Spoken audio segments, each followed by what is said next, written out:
köyünde Osman Hüseyin'in yanındayız. Osman Hüseyin emmi ilkel bir değirmen bulmuş. Bu değirmen Tersenli büyüğünden çıkmış. Romanlar dönemine ait galiba. Bu değirmende buğday çekeceğiz. Şimdi buraya buğdayı atacağız, çekeceğiz.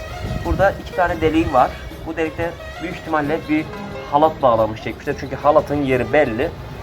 Bunu döndürmüşler. Şimdi ben buraya buğdayı atacağım. Hüseyin emmi de çevirecek. Bakalım nasıl bir şey elde edeceğiz. Hadi başlayalım.